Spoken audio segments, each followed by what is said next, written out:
Seigneur. Écoutez, on a bien commencé l'année avec la série qu'on vient de lancer. Comment mieux partir une année lorsqu'on doit retourner en confinement que de s'appliquer à grandir dans les disciplines de la grâce. La semaine dernière, on a parlé ensemble de marcher selon l'Esprit de Dieu. Et vraiment, ce que je voulais vous encourager à faire, c'est de dire la résolution la plus importante que vous pourriez prendre, si vous vouliez en prendre une cette année, ce serait vraiment de vous abandonner à la grâce de Dieu. Vous abandonner à lui, vous confier en lui, dans sa grâce. Et donc, pas vous reposer sur vous-même. Souvent, les résolutions qu'on prend ont une relation avec la maîtrise de soi, n'est-ce pas? Bien, la parole de Dieu nous dit que la maîtrise de soi, c'est le fruit de l'Esprit. C'est l'Esprit qui le fait chez nous. C'est possible de faire des choses puis de se maîtriser sans connaître Dieu, mais une maîtrise de soi qui est selon Dieu, remplie d'humilité, remplie de joie, d'amour, de douceur, qui n'est pas prétentieuse, qui ne va pas s'enorgueillir de ce qu'elle réussit à faire, mais c'est l'Esprit Saint qui vient faire ça en nous. Alors, je vous encourage à aller écouter l'exposé de la semaine dernière si vous l'avez manqué, parce que cette semaine, on entre vraiment dans les disciplines de la grâce. Et ce matin, on va aller parler ensemble d'aimer la parole de Dieu, se tourner vers la parole de Dieu pour plonger dans sa parole jour après jour. Je suis vraiment encouragé. J'ai regardé ce matin, je pense qu'on est 95 sur notre groupe Facebook et donc dans notre plan de lecture de la Bible. Ça, c'est encourageant. Il y en a qui veulent participer comme ça. D'autres le font de leur côté, hein, dans un lieu secret. C'est très, très bien comme ça, comme dit le Seigneur pour la prière. Mais on veut aller dans la parole de Dieu et c'est de ça qu'on parle ce matin. La semaine prochaine, on va parler de la prière. Ensuite de ça, on va parler des symboles, du repas du Seigneur, du baptême. On va parler de la communion fraternelle. On va parler de témoigner. Et en parlant de la semaine prochaine, je veux vous inviter, si vous pouvez libérer votre après-midi, samedi, on a une journée de prière, de méditation et prière, pan-canadienne, à travers tout le Canada. C'est TGC Canada qui a organisé ça. Quelques amis pasteurs, on a mis ça ensemble. Et donc, on vous invite à vous joindre à nous, vous joindre à des Canadiens un peu partout à travers le pays. On va prier dans les deux langues. On va avoir des méditations bibliques dans les deux langues à compter de midi la semaine prochaine. Et vous allez recevoir l'information pour ça. Donc, on veut grandir dans notre vie de prière. On va en parler le lendemain. Comment mieux s'y prendre que de commencer ensemble par une journée de prière. Donc, je vous invite déjà à mettre ça à vos agendas si vous pouvez vous libérer. On va aller dans un mot de prière, puis on va écouter un passage qui nous vient du psaume 119, qui est vraiment le psaume qui nous parle de l'amour de la parole de Dieu. On va aller ensemble dans un mot de prière. Bien, Père éternel, merci Seigneur, merci pour les technologies. Je suis reconnaissant pour l'équipe qui est ici. Je suis reconnaissant pour... On est vraiment en équipe réduite. On essaie de tout bien faire, tout respecter, Seigneur, mais je suis reconnaissant de ce que l'Église peut chanter des louanges dans nos foyers ce matin, de ce qu'on peut recevoir le message de ta parole. Seigneur, nous avons besoin de toi. En fait, la terre a besoin de toi. Tout le monde a besoin de toi, Seigneur. La grâce que nous, on a, la grâce qu'on a reçue, c'est de le savoir, d'en avoir une profonde conviction. Nous avons besoin de toi, de ta parole. Viens nous rencontrer ce matin. Viens, Seigneur, nous rendre amoureux vraiment de ta parole, qu'on puisse prendre plaisir à plonger les regards dans tes Écritures afin d'entrer en relation avec toi, afin de chercher ta face cette année, Seigneur. C'est dans le précieux nom de Jésus-Christ qu'on te prie. Amen. Amen.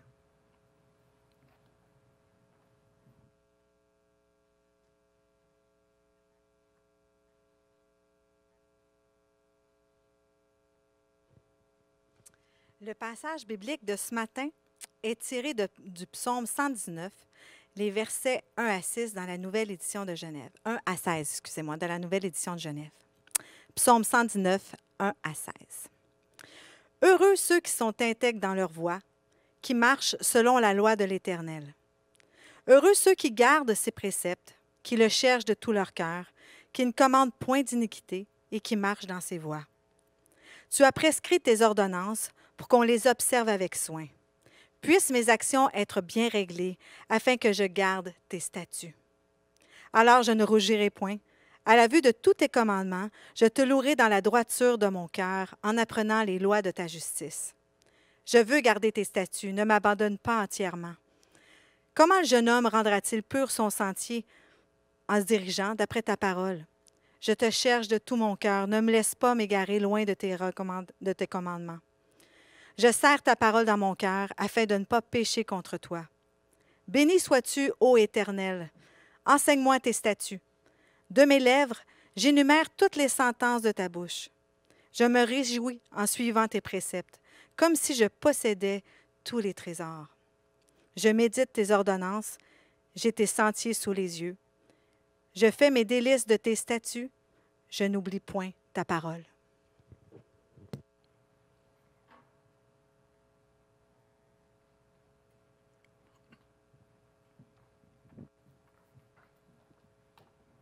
Merci, Julie. L'importance de la Bible dans la vie d'un chrétien.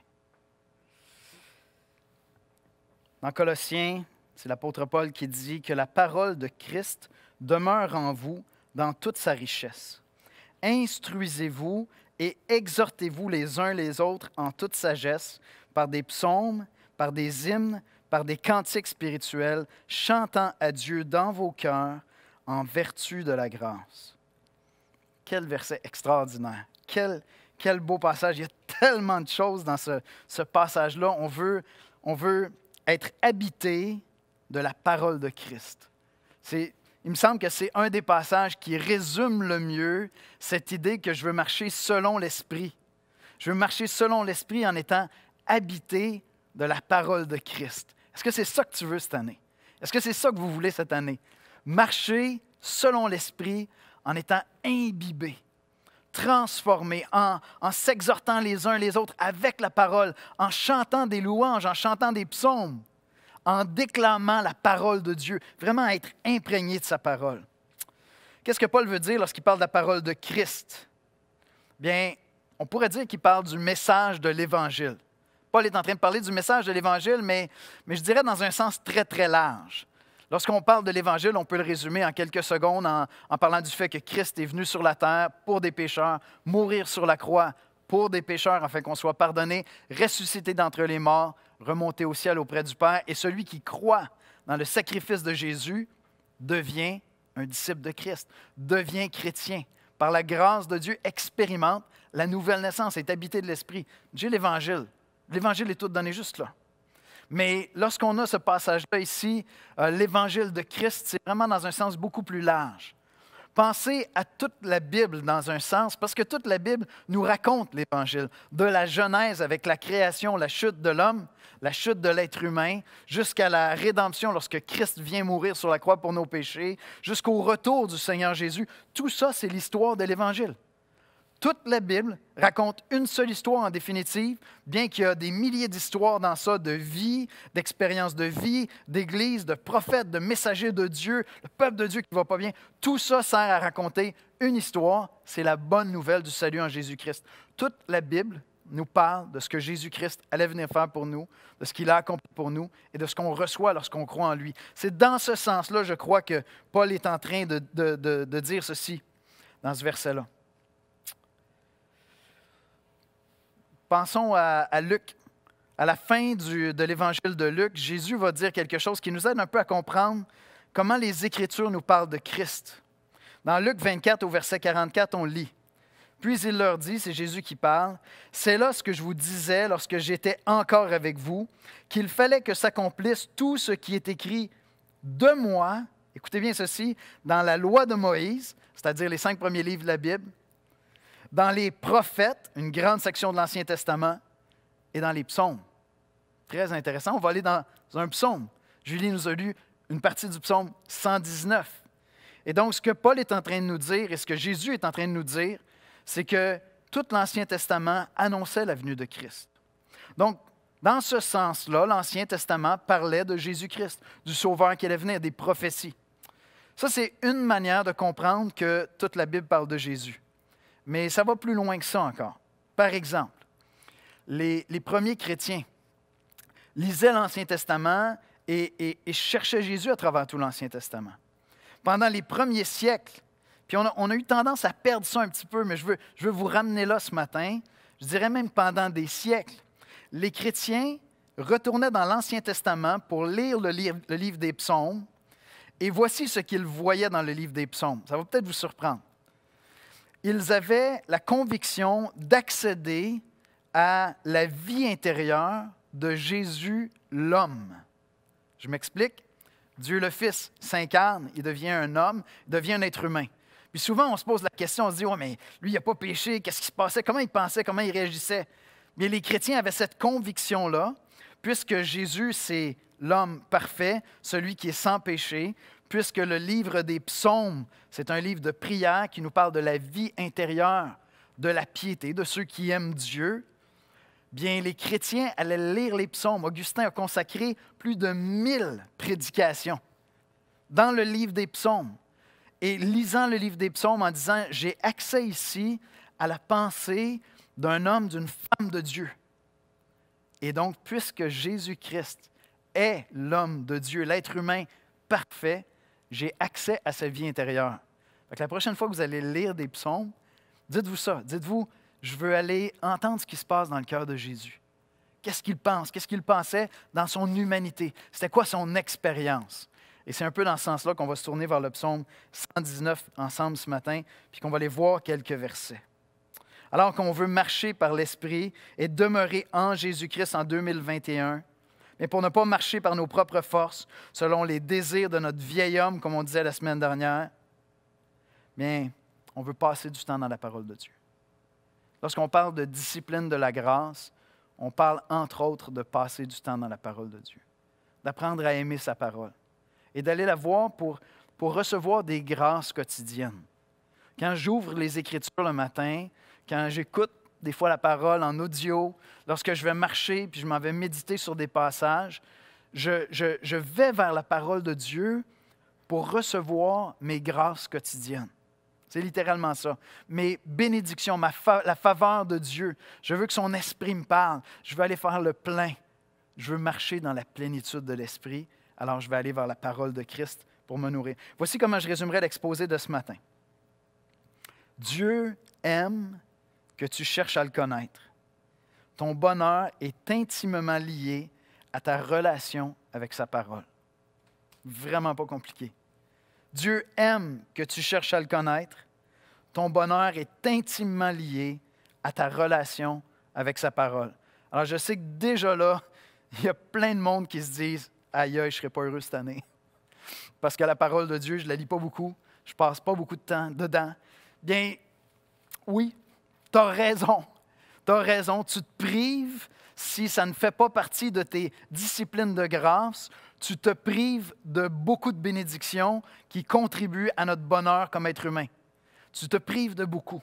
Et c'est pour ça que comme Église, on fait cet effort-là de s'encourager les uns les autres avec un plan de lecture, des choses comme ça. C'est pour ça qu'on commence l'année vraiment dans la parole. Il y a des grâces qui sont là dont toi, tu te prives. Et comme je l'ai dit la semaine dernière, bien, aller dans la parole de Dieu, c'est aller chercher la force qui est en Dieu. Et si tu es négligent par rapport à la parole, puis ça fait un bout de temps, puis là, la culpabilité embarque, puis tu deviens négligent encore plus, puis là, tu dis « Ah, de toute façon, je ne suis pas discipliné. » Bien, c'est un peu bête, mais c'est comme si tu disais « Bon, OK, toutes ces journées-là, j'ai décidé comme de marcher par mes propres forces au lieu de m'appuyer sur le Seigneur. Tant qu'à être rendu là, on va continuer comme ça. Je vais continuer sans la grâce de Dieu. Je vais continuer par mes propres forces. » Mais non! Reviens à Christ. Dieu aime que tu cherches à le connaître. Dieu aime que tu reviennes à lui. Et donc, on ne devrait pas être accablé par des fardeaux de la culpabilité, des négligences qu'on a eues par rapport à la parole. Bien sûr, je vais dire, Seigneur, je suis désolé, je te demande pardon. Mon cœur est repentant, puis ma repentance, c'est que je viens à toi pour puiser les grâces qu'il y a dans ta parole. C'est comme ça que ma repentance va se manifester, pas par une culpabilité qui va m'écraser. Ça ne vient pas de l'Esprit de Dieu, ça vient de la chair, ça vient du diable, mais ça ne vient pas de l'Esprit de Dieu. Et donc, je ne dirai pas, j'ai été négligent, je vais continuer par mes propres forces. Non, je vais aller puiser des grâces dans la parole de Dieu. Alors, mon premier point ce matin, c'est quand ton bonheur et la gloire de Dieu vont de pair. Je pense que c'est une des idées fausses à l'égard de la foi, du christianisme, les plus répandues. L'idée que marcher avec Dieu, c'est renoncer au bonheur, c'est se sacrifier. Mais jamais dans les Écritures, l'idée d'être heureux est séparée de la gloire de Dieu. Il arrive que de marcher avec Dieu entraîne des souffrances. Être parent entraîne des souffrances. Être en amour entraîne des souffrances. Avoir des amitiés entraîne des souffrances. Mais je ne veux pas arrêter d'avoir des amis parce qu'il y a des souffrances qui viennent avec ça. Et oui, suivre Christ peut entraîner de la souffrance. Mais ça ne veut pas dire que ça ne va pas entraîner du bonheur, même dans des circonstances difficiles.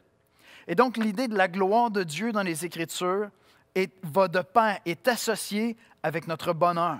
Puis si dans ta vision de la personne de Dieu, tu vois une espèce d'être égoïste qui veut toute la gloire pour lui et puis qui, dans le fond, veut juste comme abuser un peu de ses créatures, qui va rendre servile, puis il va profiter d'eux, tu ne connais pas le Dieu de la Bible. Honnêtement, tu ne connais pas le Dieu de la Bible. C'est celui qui est venu mourir sur la croix pour nos péchés. Fait que, oublie ça. La gloire de Dieu et notre bonheur vont de pair. Et elles vont de pair lorsqu'on se tourne vers sa parole. Psaume 119, verset 1. « Heureux ceux qui sont intègres dans leur voie, qui marchent selon la loi de l'Éternel. » C'est assez clair. Marcher selon Dieu, c'est une source de bonheur. C'est une source de joie profonde qui dépasse les épreuves de la vie, les difficultés de la vie. Verset 2. « Heureux ceux qui gardent ses préceptes, qui le cherchent de tout leur cœur. » On va vers la parole de Dieu, on médite la parole de Dieu, on étudie la Bible parce qu'on cherche le bonheur dans les voies de Dieu. Et Dieu va être glorifié à travers ça. Ça va contribuer à la gloire de Dieu. Je vais vivre selon Dieu. Mais mon bonheur se trouve là. Fait que, quand tu viens à Dieu, j'aime pas l'idée de dire qu'on le fait un peu par égoïsme. C'est que dans les Écritures, il y a vraiment l'idée que tout ça va ensemble. Tu sais, je ne viens pas à Dieu juste en disant « Seigneur, je veux ta gloire ». Non, je viens à Dieu parce que je ne suis pas heureux dans ma vie, j'ai besoin de lui, je réalise que je veux l'honorer. À quelque part, je veux recevoir sa bénédiction, je veux être heureux. C'est 100% biblique. C'est tout à fait biblique de dire « Je viens à Dieu parce que je veux expérimenter le bonheur et je veux le glorifier. » Et les deux vont ensemble. Les deux vont de pair. Maintenant, dans notre expérience de pécheur, tantôt j'ai parlé, la création, la chute. Dans notre expérience de pécheur, aller vers la parole de Dieu, ou encore plus la manière que c'est exprimé ici au verset 1, selon la loi de l'Éternel. La loi de l'Éternel, c'est un mot qui signifie la parole de Dieu en réalité. Puis le mot loi, ce qu'il représente dans son sens original, c'est oui, des prescriptions de Dieu qui vont nous dire voici ce qui est bien, voici ce qui est mal. Mais à travers ces prescriptions-là, Dieu est en train de se faire connaître. Dieu est en train de se révéler. Le mot hébreu qui est là a vraiment les deux sens. C'est-à-dire qu'il y a une prescription sur ce qui est bien, puis dans cette prescription-là, Dieu est en train de se révéler. Et je vous donne une illustration très simple. Tu élèves des enfants. Tu élèves des enfants, tu as des lois à la maison. Tes lois servent à ce que ce soit tranquille dans la maison, à ce qu'il arrête de te casser les oreilles. Tu veux la paix, fait qu'il y a des lois dans ta maison. Mais c'est pas juste ça. C'est pas juste ça. En réalité, quand je vais vers mes petits-enfants, puis là, ils sont en train de s'arracher des jouets, puis là, je vais leur dire, c'est pas comme ça que ça se passe ici. Dans notre maison, c'est pas comme ça qu'on agit. On partage. Bien, je suis en train de me révéler à mes enfants. Je suis en train de leur faire connaître qui je suis, quelles sont mes valeurs, avec quelles valeurs je veux qu'ils grandissent.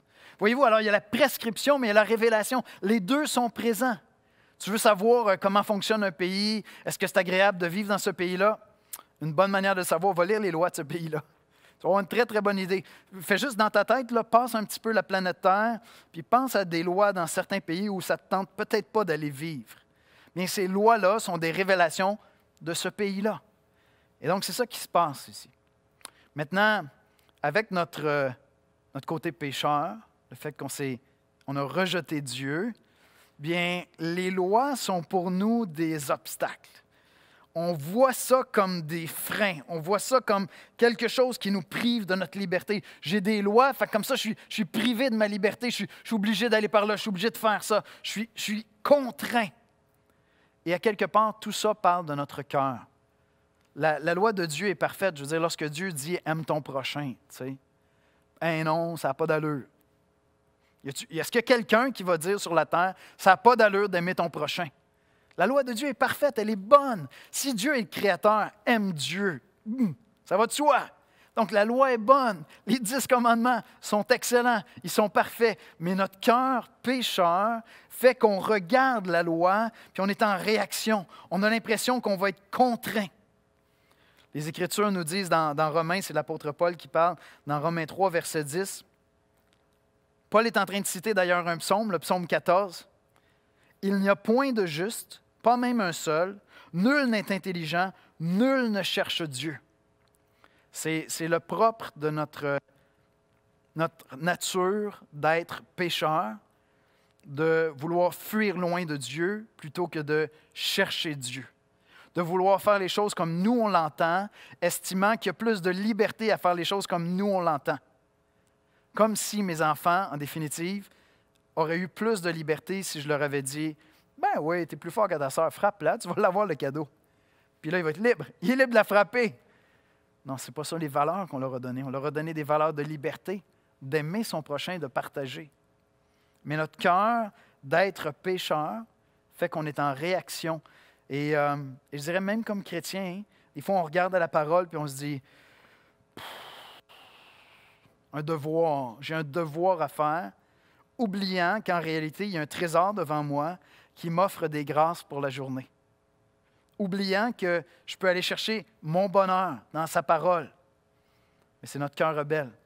Et voyez-vous, l'Évangile vient nous convaincre d'abandonner notre rébellion. C'est ça que l'Évangile fait. Lorsque tu crois en Jésus-Christ, dans son sacrifice à la croix pour tes péchés, tu es libéré de cette rébellion-là. Et je ne suis pas en train de dire qu'on n'est jamais rebelle, les chrétiens.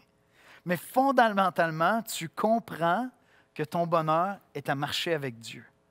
Tu reçois cette grâce-là. Et ton rapport à la parole de Dieu, même à la loi, va changer fondamentalement. Tu vas avoir un nouveau rapport à la parole de Dieu. Tu vas voir dans la parole une source de grâce, de bénédiction. Et là, je retourne vers la parole, puis je n'ai pas le fardeau de dire, écoute, ce texte-là va toujours me dire tout ce que je n'arrive pas à faire. Partout où je me plante. Hein, Paul dit que la loi est un pédagogue pour celui qui ne connaît pas Dieu parce qu'elle confronte cette personne-là puis elle lui montre que dans le fond, il n'est pas capable d'atteindre les standards divins. C'est un pédagogue. Mais une fois que j'ai compris ce que Christ a fait, une fois que j'ai connu l'Évangile de Jésus-Christ, bien, j'approuve dans le fond, j'accepte, j'endosse à 100% le fait que je n'arriverai pas à atteindre les standards divins. C'est Christ qui l'a fait à ma place. C'est lui qui l'a fait pour moi. Puis une fois que j'accepte cette vérité-là, je m'abandonne à sa grâce. Je m'abandonne à sa grâce et mon rapport avec la parole de Dieu change fondamentalement. Je ne m'en vais pas vers la parole de Dieu pour dire « OK, est-ce que j'ai réussi mon checklist? Est-ce que je suis sur la coche? Parce que c'est une loi, puis il faut que je respecte la loi. Si je ne fais pas ça, je ne serai pas heureux. » Non, je sais que c'est Christ qui a obéi à la loi parfaitement, ce n'est pas moi. Et je m'en vais là pour que l'Esprit de Christ me parle et m'instruise dans la loi de Christ, m'instruise autrement à travers les Écritures. C'est vraiment une grâce extraordinaire. L'Évangile te convainc de quitter ta rébellion pour venir à lui. Et avant de passer au prochain point, je veux juste mentionner quelque chose de vraiment intéressant. Si vous êtes habitué de lire la Bible en anglais, souvent, au lieu de l'expression « heureux », vous allez avoir en anglais « blessed ». Et c'est parce que le mot « béni » en français et le mot « heureux » sont deux manières de rendre ce mot-là, qui est là en hébreu. Être béni, c'est avoir la faveur de Dieu. Avoir la faveur de Dieu, c'est l'assurance d'expérimenter le bonheur. Et c'est pour ça qu'on peut traduire les deux alternativement par « béni », celui qui marche avec Dieu, celui qui vient vers sa parole, « heureux », celui qui marche avec Dieu, celui qui vient vers sa parole. Et donc, ce que je veux, lorsque je vais vers la parole quotidiennement, je veux recevoir des grâces pour ma journée. La grâce que l'Esprit de Christ vienne me parler à travers la parole de Christ. Puis je veux faire le plein, je veux m'imbiber de cette parole-là. Donc, cette première idée, c'est vraiment que ton bonheur puis la gloire de Dieu vont de pair. Et lorsque tu tournes vers la loi de Dieu, vers la parole de Dieu, tu le fais en fait pour chercher le bonheur, parce qu'il y a des grâces quotidiennes qui sont là. Donc, je ne voudrais pas me priver. Et ça demande un peu d'effort, mais vraiment, je m'en vais puiser des grâces. Vraiment, je m'en vais chercher la faveur de Dieu, la bénédiction de Dieu, même la plénitude de l'Esprit alors qu'il va me parler à travers sa parole. Quand ton bonheur et la gloire de Dieu vont de pair. Un des éléments qui est intéressant avec Dieu, c'est qu'on est vraiment dans une relation. Je pense que souvent, notre conception de la religion, c'est qu'on est en train d'essayer de gagner des faveurs, puis on est en train d'essayer d'apaiser des divinités, puis on prie des êtres très abstraits ou des choses comme ça. Dans la majorité des religions, c'est comme ça que c'est présenté. Mais lorsqu'on vient dans le christianisme, on découvre que c'est un Dieu qui cherche une relation avec nous. Le bonheur de chercher Dieu et le découvrir. Dieu aime se laisser chercher. Dieu aime que tu cherches à le connaître. Il aime se révéler à toi. Une des plus belles choses dans les relations humaines, c'est de découvrir l'autre. J'ai des amitiés qui ont 15, 20 ans. J'ai une amitié qui a 28 ans avec mon épouse. J'ai mes parents que je découvre encore alors que j'ai 50 ans. Ça fait quand même une couple d'années que je les connais. Et une des plus belles choses dans les relations humaines, c'est de découvrir l'autre. De rester ouvert à dire, je vais découvrir comment il vit ça, qu'est-ce qu'il est en train d'expérimenter, comment est-ce qu'il réagit à ça. Puis je reste ouvert, je veux recevoir ce qu'il veut me faire connaître de lui. Puis honnêtement, c'est le secret d'une belle relation, hein? Le secret d'une belle relation, c'est de dire à l'autre, tu n'as pas besoin d'être exactement la même personne qu'hier. Tu n'as pas besoin de ne pas changer. Tu as le droit de ne pas bien aller aujourd'hui. Moi, je veux toujours découvrir qui tu es. Je suis toujours disponible à ce que tu veux me faire connaître de toi. Ça ne va pas bien, tu es en train de changer, tu as tendance à être ta mère. J'ai un ami hier qui me disait, Yannick, tu m'inquiètes un petit peu, tu es anxieux, tu as de l'air tendu. Puis il n'était pas en train de me dire, écoute, ça, c'est un aspect de ta personne que je ne veux plus voir parce que, tu sais, je ne suis pas bien avec ça. Hein, il y a un courant de pensée qui dit, entourez-vous de gens là, qui vont juste vous amener des belles pensées puis tout ça. Wow, ça fait des relations profondes, ça. Quand tes amis ne vont pas bien, qu'est-ce que tu fais? Tu te pousses? Non. Un des secrets d'une relation profonde, c'est de rester ouvert, à chercher. Bien, Dieu veut qu'on le cherche.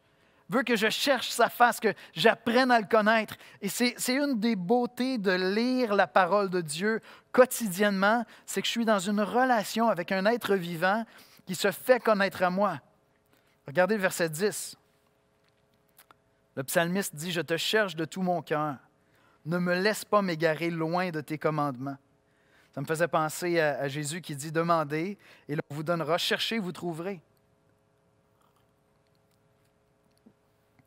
Au verset 2, il dit « Heureux ceux qui gardent ses préceptes, qui le cherchent de tout leur cœur. » Quand on commence à cheminer avec Dieu, je pense que souvent on a le réflexe qu'on voudrait que tout soit clair, que tout soit simple, que Dieu nous dise tout ce qu'il a à nous dire sur lui, puis « OK, là, je te connais, je sais comment ça marche, puis on y va, puis quand j'ai des questions, tu me donnes des réponses. » Mais c'est une relation qu'on vit avec Dieu. C'est un parcours de vie où on marche ensemble, Dieu et moi. Puis, il y a une tuile qui me tombe sur la tête, il y a une épreuve qui arrive dans ma vie, je ne sais pas comment réagir. Qu'est-ce que Dieu attend de moi? Qu'est-ce que je dois faire?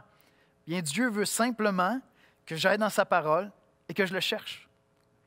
Je ne sais pas, ma vie change, mes relations changent. 50 ans, je suis en train de vieillir. Je me dis, OK, il me reste moins d'années qu'avant. Comment on vit la vie à 50 ans? Je n'ai pas toutes les réponses. Dieu veut que je le cherche. J'ai des requêtes dans mon cœur, je le supplie de faire des choses, puis on dirait qu'il tarde à répondre. Puis je voudrais que ce soit simple, je voudrais avoir des réponses claires. Dieu veut que je le cherche. Il veut que j'entre en relation avec lui. Et c'est ça que je fais. Quand je vais dans la parole de Dieu, j'ouvre la Bible pour chercher à le connaître, pour qu'il se révèle à moi. Fait que cet aspect-là peut-être un peu dérangeant, qui nous laisse des fois perplexes de dire je vais lire la Bible puis je ne comprends pas tout, je veux marcher avec Dieu mais je ne comprends pas tout. C'est une relation.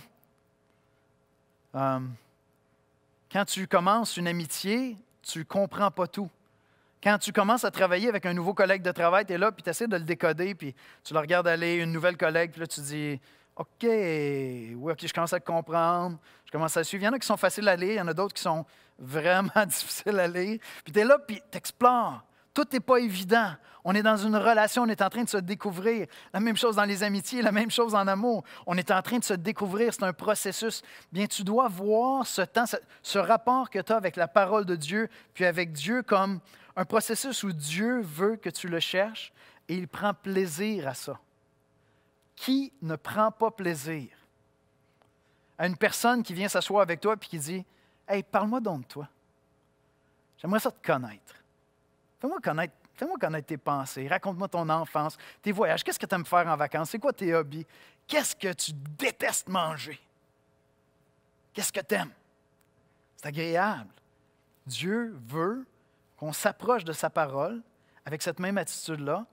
Il veut qu'on le cherche. Et donc, j'ouvre les Écritures en disant « Seigneur, fais-toi connaître à moi. » C'est vraiment simple, hein? Notre plan de lecture, notre projet de lire ensemble les Écritures cette année. Chaque matin, tout ce que tu as à faire, le soir, quand tu le fais, peu importe. Fais juste cette prière-là, dis « Seigneur, j'aimerais ça te connaître un petit peu plus. Là. Viens te faire connaître à moi. » Puis des fois, tu vas dire « il était assez silencieux. » Tu sais, il y a des soupers comme ça avec ton épouse, avec ton époux. Tu dis « Ouais, il n'y avait pas grand-chose. Il ne se livrait pas beaucoup. » C'était comme assez opaque. Il y a des moments comme ça. Il y a d'autres moments où c'est comme « Wow! Je découvre des choses sur Dieu extraordinaires. » Dieu aime qu'on le cherche. Il aime se laisser chercher, mais il nous donne la promesse qu'il va se faire connaître à celui qui le cherche. Je trouve ça extrêmement beau, puis ça m'aide à comprendre mon rapport avec ce livre-là.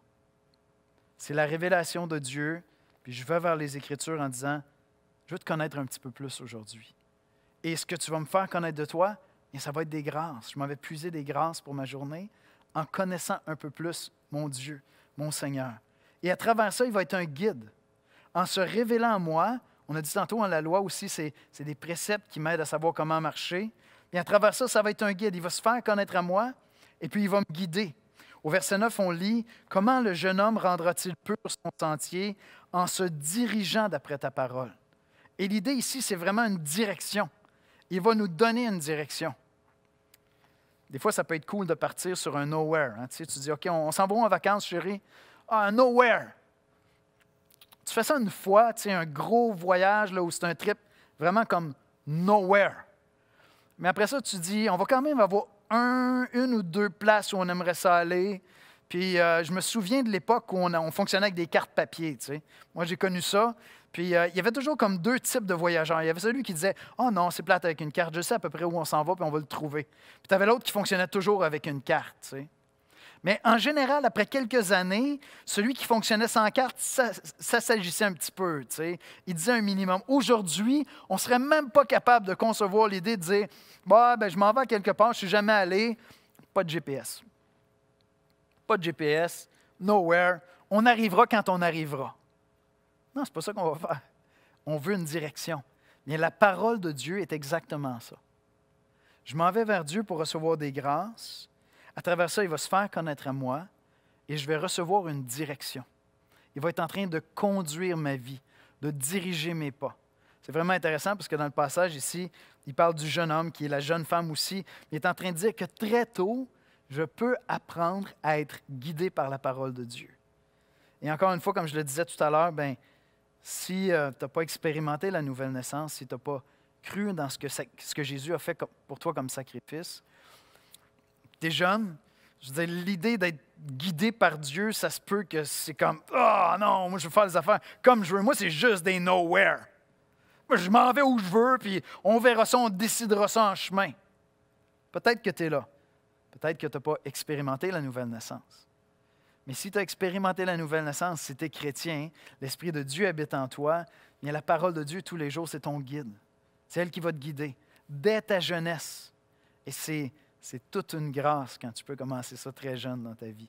C'est vraiment une bénédiction incroyable. Maintenant, concrètement, même dans ce psaume-là, j'ai des réponses très concrètes, puis je termine avec ça. Qu'est-ce que je vais faire concrètement? Bien, je vais aimer sa parole comme j'aime Dieu. Puis très, très concrètement, qu'est-ce que ça veut dire? Je vais l'étudier, je vais la mémoriser, puis je vais la méditer. Et j'ai tout ça dans ces quelques versets-là du psaume 119. Au verset 7, il dit « Je te louerai dans la droiture de mon cœur en apprenant les lois de ta justice. » Comme j'ai dit tantôt, si tu vois la loi comme un code routier, tu te dis non, je ne veux pas comme tréper à étudier le code de la route, là. Je fais ça pour passer un examen. Après ça, j'essaie de me rappeler des panneaux indicateurs, puis ça s'arrête là. Mais lorsque tu as compris que Dieu se révèle à travers sa parole, il vient me révéler sa personne. C'est la première place où je vais pour entrer en relation avec lui, pour l'écouter me parler. « Hey Seigneur, parle-moi de ta journée, parle-moi de toi, parle-moi de ta personne, parle-moi de tes projets, parle-moi de ta beauté, parle-moi de ton caractère, parle-moi de tes projets pour moi. Parle-moi. » Je vais vers sa parole. Et donc, je vais aller là, puis je vais étudier sa parole. Je vais chercher à la connaître. Puis si tu commences dans les Écritures, tu n'es pas familier avec les Écritures, écoute, c'est un univers. C'est un univers immense, c'est un livre qui est ancien, il y a des barrières culturelles que tu vas apprendre à franchir au fur et à mesure, mais tu es en train d'entrer en relation avec quelqu'un. J'avais un prof de philo qui nous avait dit, lorsqu'un être humain décède, il y a un univers qui disparaît. Et ce qu'il était en train de nous dire simplement, c'est qu'un être humain, c'est un univers en soi d'idées. Bien là, tu es en train d'entrer en relation avec la personne de Dieu. Fait que sois patient, va dans les Écritures, commence à lire les Écritures, pose des questions, les choses vont se placer, tu vas voir quelques semaines, quelques mois, puis là, tes repères se trouvent, puis vraiment, tu découvres la personne de Dieu. Mais je vais apprendre, je vais étudier la parole de Dieu parce que je veux le connaître intimement. Je veux découvrir qui il est. Comme j'ai étudié mon épouse, je vais étudier la parole de Dieu. Je voulais connaître ma femme, je veux connaître mon Dieu. Je vais étudier sa parole. Je vais étudier sa parole pour le connaître. Je vais mémoriser ses Écritures. C'est vraiment intéressant. Verset 11, il dit « Je serre ta parole dans mon cœur afin de ne pas pécher contre toi. » Il est en train de dire « Je désire que les pensées qui m'habitent, les pensées qui deviennent une seconde nature pour moi, les pensées qui vont venir quand je vais vivre quelque chose peut-être de difficile ou une tentation quelconque, ce qui va venir spontanément, c'est ce qui remplit mon cœur. » Et donc, il dit, « Je serre ta parole dans mon cœur afin de ne pas pécher contre toi. » Je suis imbibé de la parole de Christ.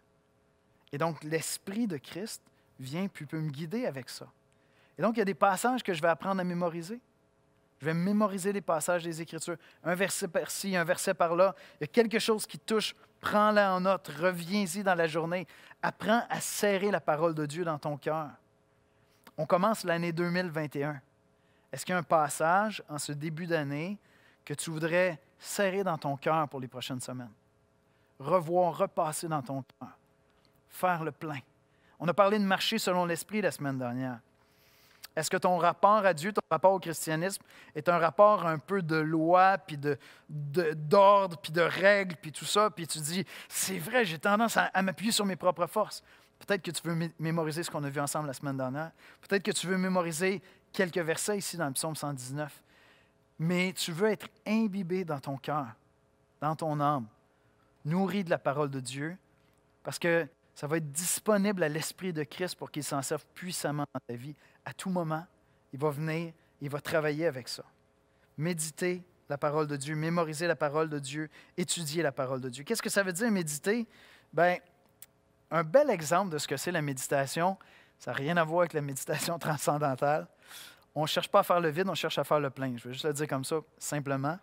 Donc, nous, on n'essaie pas de vider notre esprit. On essaie juste d'accorder notre esprit personnel à l'Esprit de Christ qui habite en nous. Puis comment on fait ça? En méditant la parole de Dieu. On s'imbibe de la parole de Dieu. Puis si tu veux savoir c'est quoi la méditation, bien, je t'encourage, peut-être aujourd'hui, peut-être cet après-midi, à lire le psaume 119 au complet. Très, très, très répétitif, le psaume 119.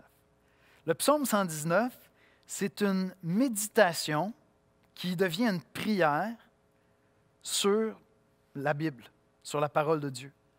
Il y a un sujet principal à travers tout le psaume 119, c'est la parole de Dieu, puis notre rapport à la parole de Dieu. Puis le psalmiste qui a écrit ça repasse dans ses pensées, puis puis dans son cœur, l'importance des Écritures, l'importance de la parole. Puis il va lui donner toutes sortes de noms, tes prescriptions, tes lois, tes ordonnances. Il est constamment en train de parler de sa parole. Puis il repasse ça dans son cœur constamment. Puis là, il devient tellement imprégné de cette réflexion-là que ça se transforme en prière. Ça devient une prière de son cœur. C'est ça, méditer la parole. Alors, c'est sûr que si tu as décidé de lire toute la Bible en un an avec nous, puis même plus encore avec ce plan de lecture-là, mais c'est peut-être pas lorsque tu lis tes 4 chapitres que tu as le temps de méditer.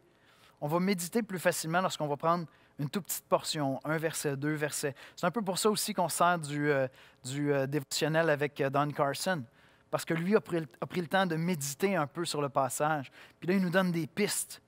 Puis je ne vais pas juste lire la méditation de M. Carson. Je vais lire mes écritures, mes textes bibliques, je vais lire la méditation, je vais déposer ça, puis je vais prendre 5 minutes. Je vais m'arrêter.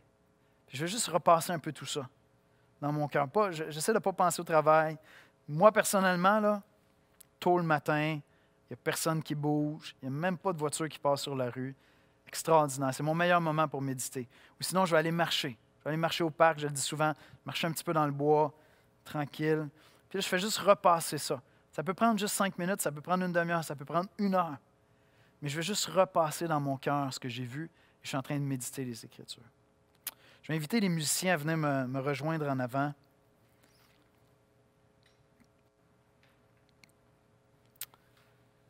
Colossiens 3,16. Que la parole de Christ demeure en vous dans toute sa richesse. Instruisez-vous et exhortez-vous les uns les autres en toute sagesse, par des psaumes, par des hymnes, par des cantiques spirituels, chantant à Dieu dans vos cœurs, en vertu de la grâce. Que la parole de Christ demeure en vous. C'est ma prière pour nous comme Église cette année. Ma prière, c'est que nous désirions profondément dans notre âme, dans notre cœur, être habités de la parole de Christ. Et que quotidiennement, nous allons prendre le temps d'aller puiser dans la parole de Dieu nos grâces pour la journée. Et pas avoir un rapport légaliste à la parole, un rapport de devoir. « Ah, hier, je ne l'ai pas fait, il faut que je le fasse aujourd'hui. » Ce n'est pas ça la question. Hier, tu ne l'as pas fait? Est-ce que ça te tente d'être plus heureux aujourd'hui? Est-ce que tu veux recevoir ces grâces qui sont là? Et qu'on devienne amoureux de sa parole. Et que sa parole nous habite. Et plus sa parole va nous habiter, plus l'Esprit de Christ va être présent, va se manifester, on va être rempli de l'Esprit de Christ. Je termine avec un poème, d'accord? C'est rare que je fais ça, mais je vais vous lire un court poème de Bonnard qui nous parle de son amour de la parole de Dieu. « À toi la gloire », c'est le titre. « Ta parole est la richesse unie à l'éternité, accessible à ma faiblesse, malgré son immensité. Ta parole est l'épée qui souvent vint me meurtrir. Aucune n'est mieux trempée pour blesser et pour guérir. Ta parole est la semence d'où vont naître les moissons. Elle répand l'abondance au sein des mortes saisons. » On va prier.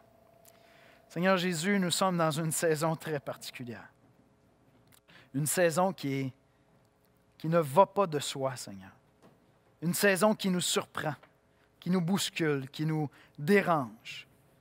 Une saison où nous cherchons constamment la bonne attitude, le bon rapport, la bonne manière d'agir. Une saison où on est provoqué des fois dans des réactions qui nous surprennent. D'autres fois, on est attristé, on est découragé.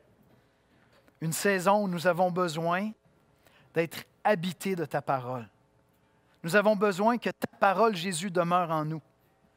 Je te prie, Seigneur, de nous faire grandir dans cette année 2021, que l'Église de l'Espoir, cette belle famille, puisse grandir dans ta parole. Que nous ayons un rapport, Seigneur, mature avec ta parole, c'est-à-dire qu'on ait envie d'aller puiser nos grâces quotidiennes dans tes Écritures. Qu'on ait envie de méditer ta parole, d'être habité par ta parole. Qu'on puisse s'encourager les uns les autres aussi. Avoir cette maturité-là de s'encourager à aller dans ta parole, Seigneur. Seigneur, je crois que le bonheur, la bénédiction et promise dans tes Écritures à celui qui vient puiser ses grâces quotidiennes, qui vient vers toi humblement, dépendant de toi, qui cherche ta face, qui cherche à te connaître, Seigneur. Viens, Seigneur, nous apprendre à t'aimer en aimant ta parole, Seigneur. C'est dans le précieux et beau nom de Jésus-Christ qu'on te prie. Amen. Amen.